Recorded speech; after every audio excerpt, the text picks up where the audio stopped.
All right, scene one, interior DJ Chevy Day. In darkness, we hear the sound of the struggling air conditioner. 3 circles glow red. The reverse side of an old Chevy Capri cigarette lighter as it burns to life. Terrence Howard said no for a year. He decided that he was at this point in his life where he didn't want to play a pimp or drug dealer or any of the nefarious villain characters that he had kind of built a career on. She said, it's not what you think. It is not what you think, Terrence. This is a story about a man who has a dream, who has lost his dream along the way. And she said, just read the script. We cut to inside DJ's car. And I told him, the reason I want you to play this movie is because you don't want to play a pimp. I don't want this character to be what we have seen in music videos. This is not your gold goblet, jewel-encrusted, covered in silk threads and the Kangol and all that pageantry. I didn't want any of that. I wanted a guy who was really like 3 steps behind his girls on the track in Memphis. And I think that that really helped him in the role of DJ because that is what makes the character have a whole lot more depth and heart. You know, he's reluctant to be in the position that he is. Man, you know about that. Got religion, got sense of history. I read that initial monologue about man ain't like a dog, and I'm wondering, well, what is man like? And that had me hooked from day one.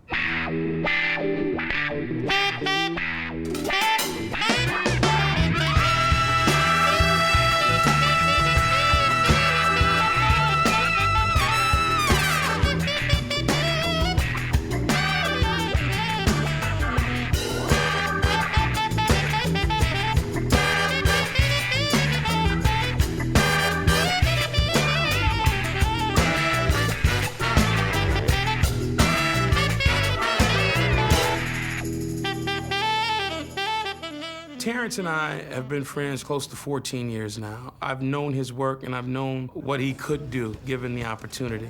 And this is Terrence at his best. I think Terrence brought a lot of vulnerability to the role, and I think it was very beautiful what he did with it. He's now getting to the point where he's always wanted to be, coming into himself as an actor. See, man ain't like a dog. And when I say man, I'm talking about man as in mankind, not man as in men. As men, well, we're a lot like a dog. You know, we like to piss on things, sniff a bitch when we can, even get a little pink heart on the way they do. And we tattoo it as shit, you know, we're gonna protect our own. But man, he know about death. Hey, do me a favor, could you say your lines for me just because I'm trying to think if we ever had need them. I loved working in scenes with him and seeing what else he was gonna do, like perfectly take a drag of the cigarette and then deliver his line. Everything just so smooth. There's so much more to DJ's character too than just this pimp. He's like a special pimp. Somewhere along the way, sometimes our dreams get sidetracked, and DJ wakes up as a pimp in his midlife crisis, 35 years old, and realizes that this was not the life he had planned for himself. The reason he's a pimp is because we really wanted to take the lowest of the low and exalt him through creativity. And further, the idea of a pimp has been so glorified in blaxploitation films and in music videos. This was a chance to set the record straight. This guy was a chauffeur. This guy is not paid. He is struggling to just stay afloat in his shotgun house in South Memphis. And when I started talking to Terrence about that, he began to be a lot more interested in the role. Terrence Howard was a deal breaker. We were not giving up Terrence. He was our guy.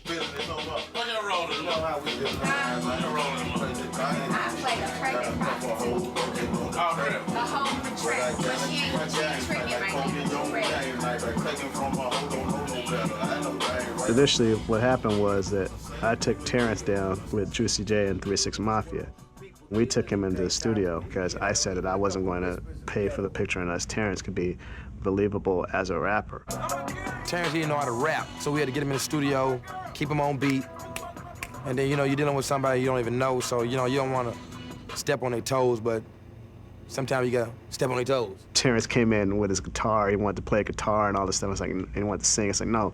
He wanted DJ to be a singer. I was like, no, he's a rapper. It's probably hard to imagine, but he writes like these tender love songs. Like his favorite artists are like John Mayer and Kenny Rogers. And he's so opposite from DJ. If you violate off the top trick, you gotta go. I done held in a lot of shit. We got him in there, and by the end of the night, we had this track, and it was miraculous. Born and raised in that Memphis, Tennessee. Before it's said and done, you bitches gon' remember me. This only the beginning. He sounded like a rapper. In my eyes, I done seen some crazy things in the streets. Got a couple hoes working on the changes for me. But I gotta keep my game tight like Kobe on game night. Like kicking from a hoe, don't know no better. I know that ain't right. Done seen people killed, done seen people deal, done seen people live in poverty with no meals. The movie is about dreaming. That's what drives these guys. That's what connects DJ and Key, Terrence and Anthony in this film. Sometimes I feel, man, like I talked such a good game when we was young, man, about my own studio and my own label. Shit, DJ, now I'm just paying rent, man. In 6.5 years, I've made 26 films now, and this was the first one that I really had an emotional investment and connection with. Man, we get 5 tracks, I'll be great. I go in and I talk to Leonard, because you know he always talking about coming in and air your grievances, right? So I did. What'd you say? And you know what he says to me? He says, I am incapable of writing somebody up because I'm so friendly. And I said, hey, give me a pen, Leonard, okay? I'll tell you everything that everybody's doing wrong. The audience needed to have somebody that they could relate to. And that's what Key and Yvette was going to represent. Those are the people that are probably going to be there on date night watching Hustle and Flow. Anthony's really known for being humorous and funny in films. He was really ecstatic and excited about being able to play a part that was totally different from what he'd been playing before. When a comedic actor gives a really good dramatic performance, people are surprised. I'm like, why are you surprised by that? We're not all one thing. It's almost like, well, here's a guy that I've grown up with, I've laughed with, so I'm going to allow that guy to represent me in this movie. But Yvette needed to be someone that I think the women in the audience really needed to identify with. I try and do my hair every couple months because it keeps the tricks guessing, you know? I'm sorry, keep the what? There's kind of an interesting place in the movie where the girls come over to her house, and she's still trying to be a lady. Can I make you all feel more comfortable in my home? Nola, would you just shut the fuck up, please? What makes you think this lady care about your kitchen-ass hairdo? I think, you know what? It's nice. I know women like that. You know, I worked retail with women like that for like 6 years. I'm pretty much one of the most straight-laced people in the piece. I think Yvette is a balancer in the middle of all of these interesting and eclectic and wild and crazy things that are going on. And to have a relationship that is so solid in the middle of all this, I think balances the movie really well. Don't you dare take that tone with me, Clyde, okay? I have supported you in everything All right, fine, I'm thrilled. Okay, thrilled. What woman wouldn't want her husband spending all his time in a house full of hoes? I remember being with all the actresses and saying, look, come at this movie however you want, but you need to know to some extent this is a movie which is about women getting behind their men.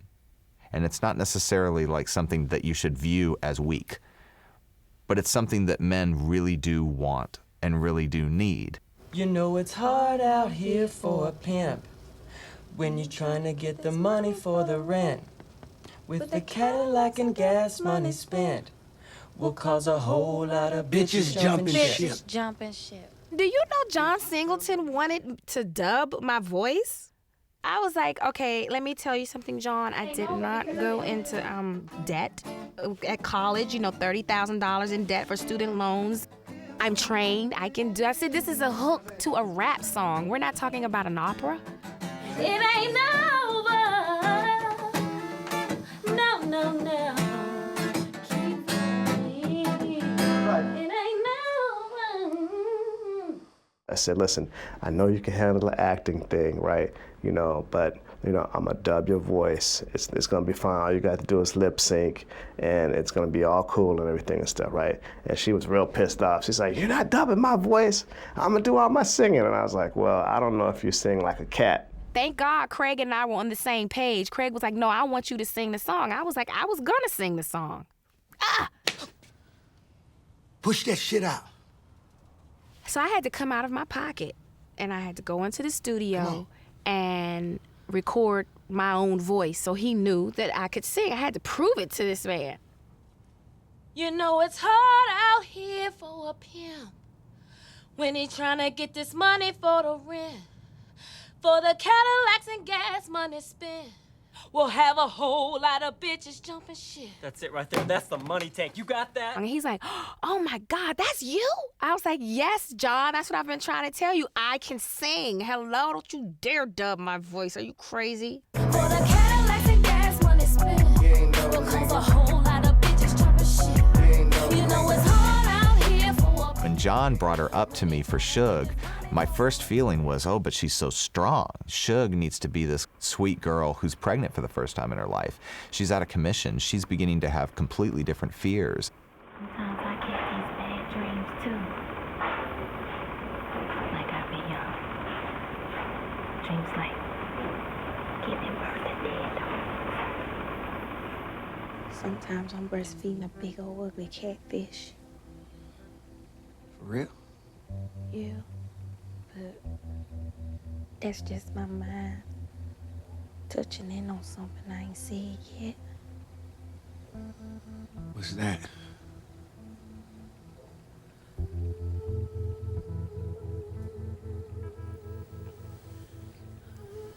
I'm scared, D. Taraji broke my heart. She'll take, like, you know, a dark scene and just brighten it right up. Craig was actually the one who said to me that Suge would not put up a fight if a trick wouldn't pay her the money. So she kind of needs DJ. And I was like, okay, it makes sense now. There are prostitutes out there that want to be pimped. It's sick in a way, but it's what it is. Go on, boy. Go on, get my car for me. You heard me. Go on now, little bitch. Oh, come on. That's right, Big Daddy. Keep this. You call me? Called you a motherfucking bitch. Now do something about it, damn it. Do something. Lexus is one of those characters that I really knew well, and that's these women who know that they've only got probably about 5 years left in the strip clubs. They know that something's beginning to fade, starting to lose some tread, and they get angry. I said, who the fuck is you? Okay, good. And I'm right here on my motherfucking stage in my motherfucking world doing my motherfucking I do these movies about these women, these hoochies, and I don't have a problem with that. A lot of people come up to me and they're like, you know, the NAACP, Bill Cosby yelled at me. I still love you, Bill. They were hurt by the fact that I constantly do urban women. I play urban characters. And I don't see anything wrong with that. And I told you, nigga, you gonna get your money. I'm that bottom bitch. Coming off a phone booth where she played a prostitute and that, you know, she was like, I can't do another role like that. And I was like, okay, let me just say this to you, Paula.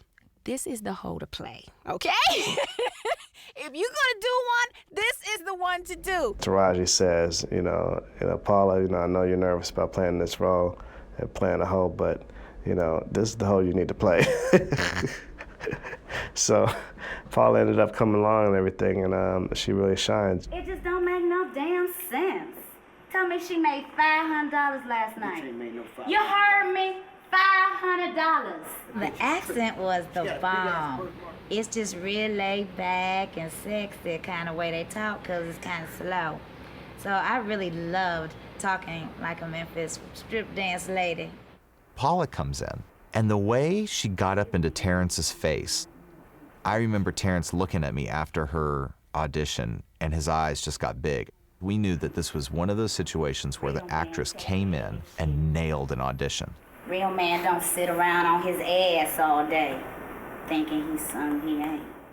And when an actress really comes in and really just swings for the fences, and you see them fighting like their teeth are just like into this role and they won't let go, half of your job as a director is over. John put me in the crunkest strip club in Memphis. And then he said, go learn. Okay, like when you're doing it, like usually I just try to get on speed. I walked away bruised from knee to inner thigh. My butt was bruised. Every single muscle in my body was sore. The amino acids had started to chew, and I was just in pain. I can talk about the roughest scene in the movie for me, when Lexus gets thrown out of the house. We knew it had to be done. I mean, Lexus had to go.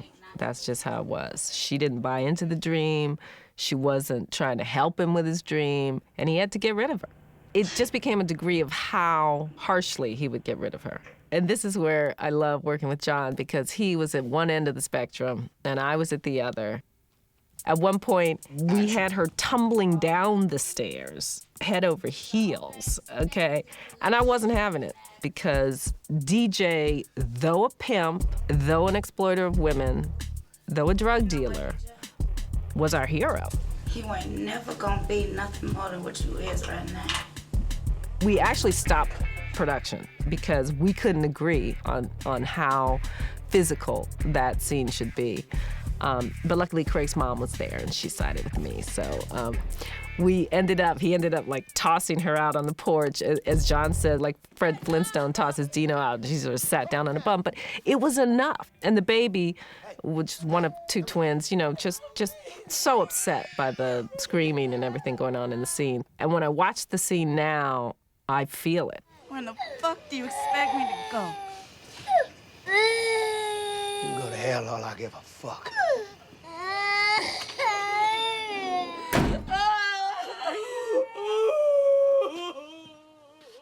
I had made this whole book of what I felt Hustle and Flow should be, clipping out pictures of people in magazines. And one of the pictures was this girl with blonde hair, white girl with these glasses, with this red lipstick, and she was standing in front of this trailer. And I was like, man, this is kind of like who I want for Nola, like this type of look. And it wasn't until later that I realized that that was Taryn Manning in this picture that I randomly clipped out of a magazine. I took a pretty extensive meeting with Craig and Stephanie. I remember feeling like, wonder if she likes me. I can't tell. He likes me. I can tell he's feeling me, but I don't know about this lady right here. I don't think she likes me. But then what was cool is they put John Singleton on the phone, and he's like, so, you think you could handle it? I'm like, yeah. He's like, you're kind of a Southern girl. You're from Virginia, right? I'm like, uh-huh. And he's like, well, we really like you, so if you like the part, we really want you. I'm like, eh, like about to scream, and I'm like, yeah, I'll do it. Playing it cool. Taryn and I actually, we connect on this level. Everybody wants to keep us in one little place. Like, they keep wanting to give Taryn Manning, like, I guess in the white community from the hood would be like trailer park. I think she really blossomed in this role because up until this part playing Nola, she really hadn't had a chance to really flex. Nola, you can be seen, but you can't be heard. That was the rule. But as you can see, with each scene, she starts getting her own legs to stand on. And all this around her is inspiring her. Wow, maybe there's something within Nola. Everybody's got something to do. Everybody's got something important going on in their life but me, D. And I want something. What do you want? I don't really know, but I just want something. What do you want? I don't know. Tell me what the fuck you want to do. Not this, D. She's tired of it. She's tired of being taken advantage of and used. And she expresses that. I know when you're messing with my head. Because I let you. Because sometimes my head needs to be messed with. But right now, just don't. Okay? There's only two women that I could see playing Nola other than Taryn throughout history, and that would be like the Jodie Foster representation in Taxi Driver, and also Sissy Spacek in Badlands. There's a combination of those two that I saw in Taryn Manning. But what's even more interesting is that we also wanted audiences to be guilty. And what I mean by that, it's something that I want to have in all my work, and that is that it's a stone's throw away from exploitation. You look at Nola and she's sexy, you know, and it's wrong and right all at the same time, which to me is kind of like a real good definition of the South. I was walking down the street 2 days after our movie premiered at Sundance, and this white guy came up to me and said in a Southern accent, "One thing I loved that you did in the movie was that when you walked into the house, to DJ's house, you weren't afraid of him." And that was a choice that I made because Terrence was trying to intimidate me. Hey, man. And he was getting, actually, while we were filming, I think a little frustrated with me because he was getting in my face, but I wouldn't act intimidated. You Mormons are some brave motherfuckers. Memphis is predominantly black. Who's afraid of black people in Memphis? Nobody is. What's up, man? Fuck is this nigga, man? That's Shelby. He played piano down in my church. You know, I figure we bring him in, help him develop our sound. You know he white, right? No. He just light-skinned. For many people who are like in management and agencies, they saw the one white young male role and they were like, let's throw our clients at this one. Here we go. Here's the one white role. But I was like, no, I don't want to see anybody. I'm casting DJ Qualls. Because DJ Qualls is Tennessee. I grew up not far from here. I grew up in Nashville, actually a town south of Nashville, tiny town. You have no options there. And I wanted to be an actor so bad when I was little, but I didn't know how to make that happen. So just the dream, it eats you alive. He reminded me of cats I knew in Memphis. He'd be like this one white guy that could play guitar or play piano or play drums and play it better than anybody else. And so they'd be jamming with like these black bands. I knew that guy. That wasn't a gimmick. There are these white guys in Memphis that knows all the liner note producer credits on Hot Buttered Soul. You know, they know the history of Memphis music and they're really good musicians.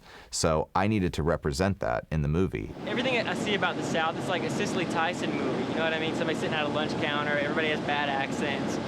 And this was real. It was really how I think things are down here. I'm very proud of John Singleton for bringing something to the South because I don't think a lot of movies have really portrayed what the South really, really looks like and how people are really getting down. People love this movie just because of how real it is. Skinny Black is picture rap. Got all these folks telling me I've been gone too long, like I'm coming back or something. Like they are back to get back too. I say, fuck. Best place to keep Memphis is in my rear view, you know what I'm saying? You know what I'm saying? Whoever the fuck you is, you know what I'm saying? Skinny Black is a stereotype of what everybody thinks a mean-ass, ignorant-ass rapper probably is. So me, myself, I'm not as bad as this guy, Skinny Black. You know, I have my times when I can be ignorant like him, but for the most part, this guy's just a straight-up asshole all the damn time. And he's the type of guy that you just don't like. You can be around him for 60 seconds and automatically tell that this is somebody you don't want to be your friend, you don't want to hang around him, you just don't like him. And he loves being that person that you hate. We had actually gone to Ludacris early on, and his agent said, oh, he will never play a rapper. And then John came in, and that helped that. What this nigga got, man? Logan, first underground tape, man. Where the hell you get one of them? I ain't got none of them left. All these actors, they try to get into directing. The thing that galvanizes DJ into this quest to make this demo is he sees this famous guy, and they both were doing the same thing when they were like in junior high and in grade school. They were both spitting to the Fat Boys and Run DMC, like really early old school stuff.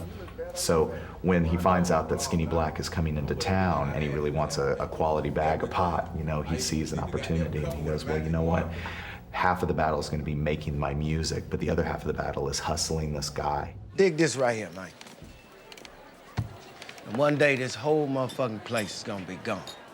This club, this city, man, this whole US of A, man, is just gonna turn to dust, right? And a whole new civilization is gonna rise from this one. And they gonna start digging. You know, they gonna dig up the pyramids over in Egypt. They're gonna dig up the Eiffel Tower, Statue of Liberty, and the Empire State. But if a nigga wanna know about me, wanna know about Memphis, all they gotta do is find your first underground tape, nigga. North Third Thugs, motherfucker, man. That was the shit. You know, I cut that shit in my own mama's laundry room, man. Boy, it was raw as hell, but I put everything I had into that shit, man. The way I got to go into this business, I got to start from a really raw place with very few tools. And we had been through so many struggles with different financiers and different studios that I called up John, and I just remembered saying to him, we're right. they're wrong. And John was like, you're absolutely right. They're just behind. Everyone's behind what's already happening on the street. We were able to capture everything in Craig's heart. And you just don't have that opportunity that often. For whatever reason, you don't have the right actors, you don't have the right money, something's not right. And despite the fact that we had so little, it was all right. In the film, DJ is sort of getting to realize his dream, and it kind of felt like we were helping Craig do his. The spirit that the characters had in the movie was mirrored by our spirit. You know, we were a team of people making a movie by any means, about people trying to make music by any means. That is really the spirit of the movie, that people wanted to be a part of it. It's just like DJ and his girls. You smell something creative that gets people's hearts pumping and excitement going, and you want to be a part of it. You'll do whatever you can to be a part of it. You know, if you give me a shot, you know, just give me a chance to get my voice heard, man. You know, I wouldn't even have words to that shit, man. Let me tell you something, man. Look here. Got something. Get up, man. Don't get up. Listen to me, nigga. It's important now. This is serious. Look at me. Look at me, man. Okay, man. You laughing, this shit ain't funny. I'm serious now. Okay, I'm with you. Everybody gotta have a dream, boy. Everybody got to have a dream. You hear me? Craig was really our DJ, and we were his hoes.